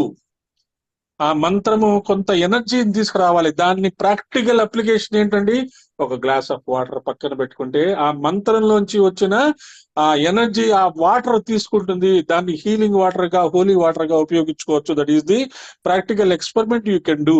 So మంత్రంలో ఉండేదే లైట్. మనం అన్ని ఆఖరికి మనము ఫామ్ దాటి లైట్ లోకి వెళ్ళాలి. అది కూడా ప్రాక్టీస్ చేసుకున్నాం. లైట్ అంటే ఫుల్ ఆఫ్ ఎనర్జీ. డార్క్నెస్ లోంచి వచ్చేది లైట్. ఒక దీపం వెలిగించాము, దీపం కింద డార్క్నెస్ ఉంటుంది, లైట్ వస్తుంది. లైట్ మొత్తము ఆ రూమ్ అంతా ప్రకాశిస్తుంది, రూమ్ అంతా కవర్ అయిపోతుంది. అందులోంచి మనం ఎన్నో పనులు చేసుకుంటున్నాం. సో మనం ఏది కావాలన్నా లైట్ ఉండాలి అనే పాయింట్ మనకి ఇక్కడ చాలా సీక్రెట్ గా చెప్తున్నారు. పరబ్రహ్మను సూచించే ప్రేమరత్నము ఓంకారము. ఓంకారము చేస్తున్నాము అంటే you are directly sending an application to the highest god. అది అంత బ్యూటిఫుల్ భావం ఉండాలి ఓంకారం చేసేటప్పుడు. ఏదో క్యాజువల్ గా అనుకోకుండా ప్యాషనేట్ గా కనుక మీరు మంత్ర జపం చేసేటప్పుడు కానీ, ఓంకారం చేసేటప్పుడు కానీ దానిలో భావన, దానిలో తపశ్శక్తి కనుక మీరు పెట్టుకోగలిగితే, మీ యొక్క ఇంటెన్షన్ ప్యూర్ గా ఉండగలిగితే ఖచ్చితంగా మనకి ఆ కనెక్టివిటీ వస్తుంది. ఆ డైరెక్ట్ గా ఆ పరబ్రహ్మతో మనకి లింక్అప్ అయిపోతాము. Once you are linked up, ఒక్కసారి ఆ లింక్ ఒకసారి తగులుతుంది లింక్, ప్రతిసారి ఉండదు. ఆ ఎనర్జీ ఫ్లో జరుగుతూ ఉంటుంది. సరేనండి, మాకు పరబ్రహ్మతో లింక్అప్ అయిపోయాము, ఇంకా మేము ఖాళీగా కూర్చోవచ్చు, హాయిగా నిద్రపోవచ్చు అంటే ఆ ఎనర్జీ ఫ్లో ఆగిపోతుంది. మీరు ఎటువంటి పర్టికులర్ గాయత్రి మంత్రం మొట్టమొదటిసారి లైఫ్ లో 108 చేసినప్పుడే you are linked with the Parabrahman. అప్పటి నుంచి ఆ ఫ్లో మీలోకి వస్తుంది కాబట్టి మీరు సరైన నిర్ణయాలు చేసుకొని చక్కగా మీ పిల్లల్ని వాళ్ళని పైకి పెంచుకొని హాయిగా అందరూ సెటిల్ అయిన తర్వాత ఇప్పుడు సిన్సియర్ గా లలితా సహస్రనామం చేసుకుంటూ ప్రపంచానికి సేవ చేయాలి అనే ఒక అద్భుతమైన భావంతో మనం కూర్చొని డిస్కస్ చేసుకుంటున్నాం. కాబట్టి you have already link with the Parabrahman. ఆ లింక్ ని కంటిన్యూస్ గా ఉంచుకోవాలి. It should be carry to your future births. ఆ లింక్ ద్వారా మనము ఎనర్జీ రిసెప్టివిటీ ఉంచుకోవాలి. మన పైన ఉన్న యాంటీనా ఆల్వేస్ యాక్టివ్ గా ఉండాలి. యాంటీనా యాక్టివ్ గా ఉంటే ఆ ఎనర్జీ ఉంటుంది. దానికి కావాల్సింది ఏంటి, ఇక్కడ ఎలక్ట్రిసిటీ ఉండాలి. యాంటీనా పెట్టేసుకుంటే సరిపోదు కదా, ఇక్కడ ఎలక్ట్రిసిటీ ఉండాలి. ఎలక్ట్రిసిటీ ఉండాలి అంటే మీరు మంత్ర జపము, సాధన, సేవ, సత్సంగము చేసుకుంటూ ఉండాలి. సో ఇక్కడ పరబ్రహ్మను సూచించే మంత్రము ఓంకారము. దానికి ప్రతిపణ అంటే రెండింతలు చేసిన ప్రణవములు. పణ అనే శబ్దం ద్వారా ప్రణవమే ఇంకొక 9 minutes లో అయిపోతుంది. సో ఈ 9 minutes లో మనము ఇది కాకుండా ఇంకొక శ్లోకం చెప్పేసుకొని క్లోజ్ చేస్తాము. ఇందులో ఈ లాస్ట్ లో ఒకటి చాలా ఇంపార్టెంట్. పణ అనే శబ్దం ద్వారా ప్రణవమే ధ్వనింపజేస్తున్నారు. పరమేశ్వర మంత్రం ఓంకారం అయితే దాన్ని రెండింతలుగా దాని నుండి వచ్చిన 2 రకాల బీజాక్షరాలు హ్రీం శ్రీం. చూడండి, మనకి రెగ్యులర్ గా మనకి వచ్చేవి ఓంకారము, హ్రీం శ్రీం క్లీం. ఈ 3 బీజాక్షరాలు బాగా రెగ్యులర్ గా వస్తుంటాయి. అందుకనే ఈ బీజాక్షరాలు అనుగ్రహమాల మంత్రంలో పెట్టారు కాబట్టి these 3 are the most important keys. So Om అనేది సెంట్రల్ కీ. ముందు ఇనీషియల్ గా 2 ఒక్కొక్క కీ తీసుకుంటూ మనం ముందుకు వెళ్తాము. అంటే 7 ద్వారాలు ఉంటాయంటారు కదా, ఆ 7వ ద్వారం అవతల ఓంకారము 7వ ద్వారము ఓంకారంతో ఓపెన్ అవుతుంది అనుకుందాం.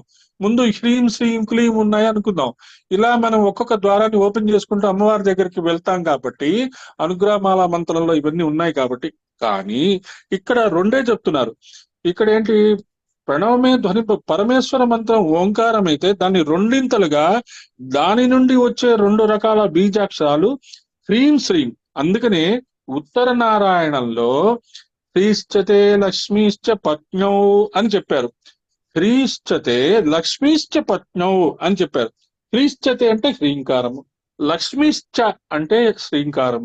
ఓంకారం అనేది ఈశ్వర ప్రణవం అయితే దాని నుండి వచ్చే శక్తి ప్రణవాలు హ్రీం శ్రీం. జాగ్రత్తగా గుర్తుంచుకోండి, ఓం ఈజ్ ది ఈశ్వర ప్రణవం, పరబ్రహ్మ యొక్క సంబంధించిన పర్టికులర్ గా ఓంకారము is linked with the Parabrahman only. అయితే హ్రీము శ్రీము మాత్రం దానిలోంచి వచ్చినవి. ఒకటేమో లక్ష్మి అంటున్నారు, ఒకటేమో శక్తి హ్రీం శ్రీం. ఓం అనేది కామేశ్వర ప్రేమరత్నము, రెండింతలైన ప్రేమరత్నాలు అమ్మవారివి. హ్రీం శ్రీం ఇది ప్రేమరత్నమణి ప్రణిప్రత పణస్తని అనే అర్థం. అందుకే హ్రీం అనేది పార్వతీదేవి, శ్రీం అనేది హ్రీం అనేది సరస్వతి, శ్రీం అనేది లక్ష్మి, క్లీం అనేది పార్వతీదేవి లేదా శక్తి స్వరూపిణి. అది గుర్తుంచుకోండి. ఇక్కడ హ్రీం శ్రీం చెప్తున్నారు, అందుకని హ్రీంకారము. లక్ష్మీశ్చ అంటే శ్రీంకారము, ఓం అనేది ఈశ్వర ప్రణవము, దాని నుండి వచ్చే శక్తి ప్రణవాలు హ్రీం శ్రీం అని రెండు ఉన్నాయి అని చెప్తున్నారు. కాబట్టి ఇది ప్రేమరత్న మణి ప్రతిపణస్థిని అన్నదానికి అర్థం. ఇది ఈ నామంలో దాగి ఉన్న అద్భుత మంత్ర విశేషము. ప్రతి నామాల్లో ఇంత సీక్రెట్స్ ఉన్నాయి ఏంటంటే బాబో అనిపిస్తుంది. But that is it. అది కొన్ని వేల మంది దీనికి లలితా సహస్రనామం గురించి స్పీచ్లు ఇస్తున్నారు, చదువుకోండి తెలుసుకోండి అని చెప్తున్నారు. కాబట్టి మనకి అమ్మవారు అటువంటి అద్భుతమైన సంకల్పం ఇచ్చింది కాబట్టి మనం కూర్చొని వింటున్నాం ఇలాగా. తర్వాత నాభ్యాల వాల రోమాళిలత ఫల కుచద్వయి, నాభ్యాల వాల రోమాళి, నాభ్యాల వాల ఒకటి, రోమాళి ఒకటి, లతాఫల కుచద్వయి. శ్రీ నాభ్యాల వాల రోమాళి లతాఫల కుచద్వయై నమః. శ్రీ నాభ్యాల వాల రోమాళి లతాఫల కుచద్వయై నమః. దేవతను ఎలా అర్థం చేసుకోవాలో సంప్రదాయం తెలియాలి. ఓకే, అమ్మవారు విశ్వవిగ్రహ. మనం ఇంతకుముందు విశ్వవిగ్రహ, విరాట్ విగ్రహ అని అమ్మవారి యొక్క స్వరూపాన్ని నకసిక పర్యంతం ఒకసారి చూసుకున్నాం. స్మాత్వైవ దేవతా ప్రోక్త లలిత విశ్వవిగ్రహ అని హయగ్రీవుడు శాస్త్రంలో చెప్పారు. విశ్వవిగ్రహ అన్నప్పుడు నాభి స్థానం అంతరిక్షం. పురుష సూక్తంలో కూడా చెప్తారు నాభి స్థానం అంతరిక్షం అని. వైదిక భాషనే తీసుకోవాలి. రోమాలు అంటే వైదిక భాషలో రస్మయ అని అర్థం. కిరణపుంజాలు రోమరాజితం, అమ్మవారి యొక్క రోమాలు కిరణాలు అని చెప్తున్నారు. విరాట్ రూపిణి రోమరాజి అంటే కిరణ పుంజాలు. నాభి అంటే అంతరిక్షం. నాభి ఆలవాలం అంటే పాదు. ఆ పాదు నుండి తీగ ఎలా వస్తుందో అమ్మవారి నాభి నుండి రోమరాజి పైకి వెళ్తోంది. అంతరిక్షం నుండి వచ్చిన అనేక రకాలైన రశ్ములు, అంతరిక్షం నుంచి వచ్చే అనేక రకాల ఎనర్జీ కరెంట్స్ అమ్మవారి యొక్క కిరణ పుంజాలు అని చెప్తున్నారు. ఆకాశంలో కిరణ పుంజాలు లెక్కలేవు, కానీ మనకి పనికొస్తున్న ప్రధాన కిరణాలు రెండే, అది సూర్యుడు చంద్రుడు. ఆ నాభి నుండి కిరణ పుంజాలనే నూగారు పైకి బయలుదేరితే ఆ తీగకి సూర్యచంద్రులనే రెండు పళ్ళు వచ్చాయి అన్నారు. ఇవి ప్రపంచాన్ని పోషించేటప్పుడు వక్షస్థలము. అంతరిక్ష స్వరూపమైన అమ్మవారి నాభి నుండి సమస్త జ్యోతిర్మండలాలకి పనికొచ్చే కాంతి పుంజాలు బయలుదేరితే ఆ కాంతి పుంజాలు తీగకి పండిన రెండు పళ్ళుగా సూర్యచంద్రులు అనబడే వక్షస్థలం ప్రకాశిస్తూ ఉన్నదని చెప్పారు. దీని గురించి అందరికి అర్థమైపోయింది కాబట్టి మనం పెద్ద డిస్క్రిప్షన్ ఏం లేదు. శ్రీ నాభ్యాల వాల రోమాళి లతాఫల కుచద్వయై నమః. ఇది మనం అర్థం చేసుకుంటే ఆమె యొక్క నాభి స్థలము కుచద్వయం నుంచి అద్భుతమైన ఎనర్జీస్ కరెంట్స్ బయలుదేరుతున్నాయి. వాటిని మనము రిసీవ్ చేసుకుంటున్నాము అని అర్థం చేసుకుంటూ ఆ తీగ ఒక లత ఉంటుంది, అంటే ఒక దాన్ని ఏమంటారు, ఒక చెట్టు లాగా అందులో వచ్చిన ఫలాలు సూర్యుడు చంద్రుడు అని చెప్తుంటారు. దాన్ని ఏమంటారు, ఈ ఒక ప్లాంట్ ఈ లతలాగా అల్లుకుపోతూ ఉంటుంది. దాన్ని ఇప్పుడు ఫర్ ఎగ్జాంపుల్ గుమ్మడి పాదు, గుమ్మడికి చెట్టు లాగా ఉండదు, అదొక లతలాగా ఉంటుంది. అది ఎలాగ ఎలాగ స్ప్రెడ్ అవుతూ ఉంటుంది, దాంట్లోంచి గుమ్మడికాయలు వస్తాయి. అలాగే ఈ లతలాగా వచ్చే ఈ అమ్మవారి యొక్క కిరణ పుంజాలు, ఆ ఎనర్జీ కరెంట్స్, అందులోంచి వచ్చిన ఫలాలు సూర్యుడు చంద్రుడు దానిలోంచే మనము అన్ని తీసుకుంటున్నాము అని మనం అర్థం చేసుకుంటున్నాము. ఇంకా మనం 3 minutes ఉంది కాబట్టి ఒక్కటి కవర్ చేస్తాము. లక్ష రోమ లతాధారత సమున్నేయ మధ్యమ శ్రీ లక్ష రోమ లతాధారత సమున్నేయ మధ్యమాయే నమ శ్రీ లక్ష రోమ ధారత సమున్నేయ మధ్యమాయే నమ. తీగ కనిపించింది కనుక పాదు ఉందని ఊహించుకోవాలి, కానీ పాదు కనిపించడం లేదు. ఈ నాభి ఉన్న చోటు ఆయన నడుము కనిపించట్లేదు. నడుము కనిపించట్లేదంటే అర్థము అంత సన్నని నడుము కల తల్లి, సర్వ సాముద్రిక లక్షణాలు ఉన్న తల్లి అమ్మవారు. వసున్యాది వాగ్దేవతల కంటే కవిత్వం ఎవరు చెప్పగలరు? కాబట్టి సమున్నేయ అంటే ఊహించవలసిందే. అస్తి నాస్తి విచికిత్సా హేతు శాతోదరిన్ అంటారు శ్రీనాథ మహాకవి. ఉందా లేదా అని అనిపించేటంతటి చక్కటి నడుముట అమ్మవారిది. మరి శూన్యమేగా అంటే ఇందులో కూడా ఒక డీప్ మీనింగ్ అర్థం చేసుకోవచ్చు. ఆకాశం చూస్తున్నాము, ఏదో ఒకటి ఉన్నట్టు అనిపిస్తుంది కానీ ఏమీ లేదు. ఒక కలర్ కనబడుతుంటుంది, ఏమీ ఉండదు. నక్షత్రాలు ఉంటాయి, ఇప్పుడు నక్షత్రాలు దేనికి వేలాడుతున్నాయి తెలియదు. అలాగే మన అమ్మవారి యొక్క నడుము ఉన్నది లేనట్టుగా ఉన్నదిట. అందుకని దాన్ని అంతరిక్షంతో పోలుస్తున్నారు శ్రీనాథ కవి. అంత అద్భుతమైన పోలిక. కాబట్టి అమ్మవారి నడువును చూసినప్పుడల్లా అంతరిక్షాన్ని చూసినట్టే భావించుకోవాలి. జ్యోతిపుంజాలైన రశ్మి కిరణాలు, ఫలస్వరూపమైన సూర్యచంద్రులు, ఈ భావన అంతా కూడా విశ్వ విగ్రహాకృతికి సరిపోతుంది. ఇది మనం అర్థం చేసుకుంటూ ఇక్కడితో మనం 35 నామాలు కంప్లీట్ చేసుకున్నాము. స్వస్తి ప్రజాభ్య పరిపాలయంతం న్యాయేన మార్గేణ మహిమహీషా గోబ్రాహ్మణేభ్యో శుభస్మిత్యం లోకా సమస్తా సుఖినో భవంతు. కాలే వర్షస్తు పర్జన్య పృథ్వీ సస్యశాన్యే దేశోయంశో వృతో బ్రాహ్మణా సంతు నిర్భయా సర్వే భవంతు సుఖినః సర్వే సంతు నిరామయా సర్వే భద్రాణి పశ్యంతు మా కశ్చిత్ దుఃఖమాప్నుయాత్. అపుత్రా అపుత్రిణ సంతు పుత్రిణ సంతు పౌత్రిణ నితనా సదనా సంతు జీవంతు శ్రద్ధాంశనం. త్వం శ్రద్ధాం మేధాం యశ ప్రజ్ఞా విద్యా పుష్టి శ్రీయంబరం తేజ ఆయుష్యమారోగ్యం దేహిమే అవవాహనం. ఓం శాంతి శాంతి శాంతి శాంతి శాంతి శాంతి. అస్తోమా సద్గమ తమసోమా జ్యోతిర్గమ నిత్యోర్మ అమృతంగమ స్వార్థమ పరమాత్మ వ్యవస్థామ సువ్యవస్థాగమయ. ఓం శాంతి శాంతి శాంతి శాంతి. అమ్మా, నీ యొక్క ప్రార్థనలో, నీ యొక్క పూజలో, నీ యొక్క స్మరణలో ఏమైనా మా వైపు నుంచి ఏమైనా తప్పులుంటే క్షమించండి. కానీ మా భావన మాత్రము స్వచ్ఛమైనది. మేము మిమ్మల్ని లలితామ్మవారిని సగుణ రూపంగా, నిరాకార రూపంగా ఆ సంపూర్ణ విశ్వంలో మిమ్మల్ని దర్శిస్తూ, మిమ్మల్ని అణువున మీ యొక్క ప్రతి శ్లోకంలో అర్థాన్ని తెలుసుకోవడానికి చేస్తున్న ఒక హృదయపూర్వకమైన ప్రయత్నాన్ని మమ్మల్ని గమనించుకొని మాకు ఆశీర్వాదం ఇచ్చి మీ యొక్క ఫలాన్ని మాకు అందజేయండి తల్లి అని నమస్కారం చేసుకుంటూ జై గురుదేవ్. జై గురుదేవ్ అండి. చాలా బాగా చెప్పారండి. థ్యాంక్ యూ వెరీ మచ్ అండి గురుగారు. జై గురుదేవ్.